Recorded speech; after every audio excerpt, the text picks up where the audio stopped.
Nós sabemos então, Cleusa, que o ceratocone, ele não cega. E eu estou enfatizando porque esse é o grande pavor das pessoas que têm esse diagnóstico. Eu quero te fazer uma pergunta, agora que nós estamos falando em técnicas alternativas, para aqueles casos em que o recurso da lente de contato, quer seja uma gelatinosa tórica, que ainda resolva os primeiros casos, quer seja das lentes rígidas, que resolvem a maioria dos casos e que nunca escapam de uma boa adaptação se tiver um binômio, que é a paciência do médico e a paciência do cliente. Exatamente. Né? Aí eu pergunto para você, qual é a estatística nesses seus 35 anos de adaptação de lente de contato, como uma das maiores adaptadoras de nosso país, que você não conseguiu resolver o problema da sua clientela com lentes de contato?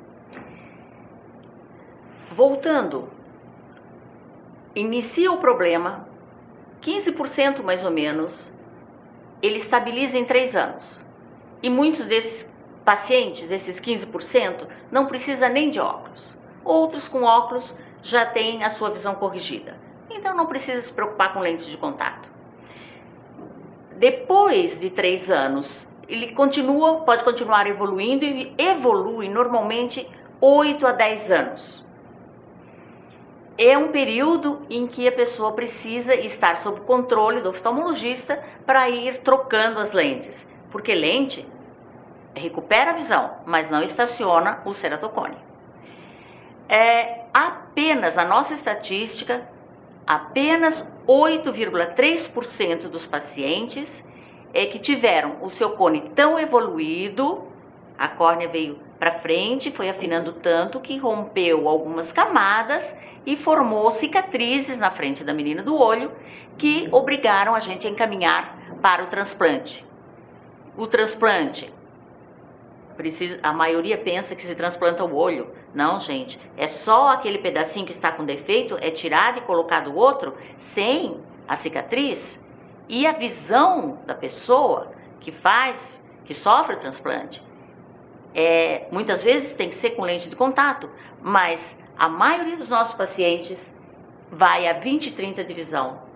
Quer dizer, é uma visão que tira a carteira de motorista. Uhum. Ou com óculos, ou com lentes de contato, ou às vezes, né, esporadicamente, que o mais comum é 50% pelo menos precisa de lente de contato depois do transplante. Mas é importante afirmar que só 8,3% de toda a nossa clientela precisou do transplante de córnea. Por quê? Porque nós temos um centro de adaptação com todos os tipos de lente que se pode dispor no Brasil. Assim como vários centros no Brasil tem. Em todo lugar do Brasil. Existem colegas que fazem esse trabalho, né, cuidadoso e assim evita que muita gente vá a transplante sem necessidade. Transplante sem necessidade. É muito comum as pessoas acharem que estão se incomodando com lente de contato, tem ceratocone, e a gente vê casos excelentes, e ela chega no consultório e diz: eu não quero mais usar lente, eu quero fazer transplante. Você acabou de dizer que a incidência do retorno ao uso da lente é 50%. A pergunta objetiva é: você indicaria uma cliente sua que faz uso de lente de contato para transplante para ficar sem lente? É impossível fazer esse tipo de indicação.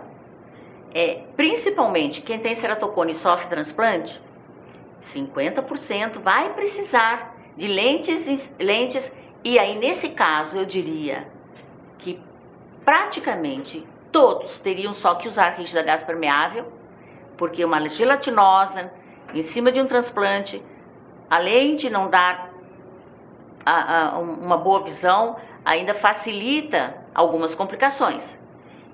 Então, se a pessoa está usando uma lente rígida, está conseguindo usá-la pelo menos 8, 10 horas por dia, que é um horário útil de trabalho, não há motivo para se passar para um transplante, porque o risco de necessitar de lente é de 50%.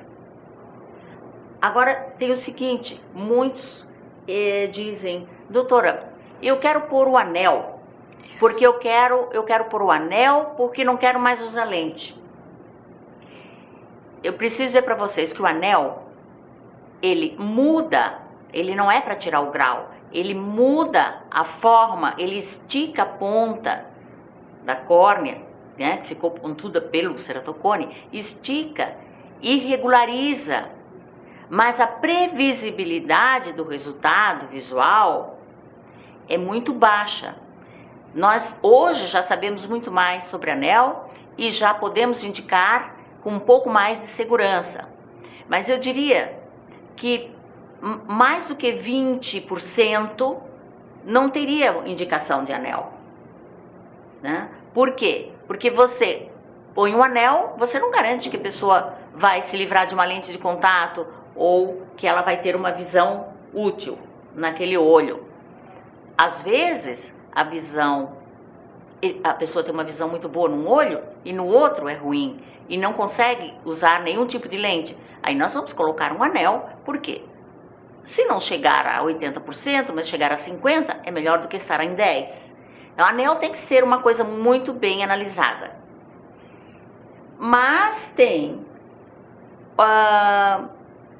um tratamento que está sendo utilizado no mundo todo, que nós aqui no Brasil também estamos fazendo, que ele tem a finalidade de estabilizar a doença. Então, todos esses casos novos, ou esses casos que estão em evolução, comprovadamente em evolução, eu digo comprovadamente, por quê? Porque lá pelos 35 anos, normalmente o ceratocone estabiliza sozinho. Então, é preciso que o ceratocone esteja em evolução para que a gente indique esse tratamento para estabilizar o cone e evitar que essa pessoa tenha a necessidade de fazer um transplante de córnea, por exemplo. É o cross-linking de colágeno. Eu costumo explicar para os meus pacientes. O colágeno de uma córnea normal, né? Uma córnea normal tem as fibras do colágeno bem unidas e a córnea é mais rígida, como uma borracha mais grossa. A pessoa que tem ceratocone, ela tem as fibras do colágeno mais abertas, mais alongadas. E o cross-linking é exatamente cross-linking. Ele trabalha essas fibras para fortalecer essa córnea, deixar essa córnea mais dura e evitar que com isso ela fique pontuda, continue a sua evolução em forma de ponta, provocando afinamento e talvez cicatrizes. Então, o cross-linking está sendo bastante utilizado, porque respeitando o que já foi estudado, o que já foi comprovado, respeitando os limites de indicações e os limites com qual ele já foi estudado e provado que não é perigoso, nós estamos fazendo.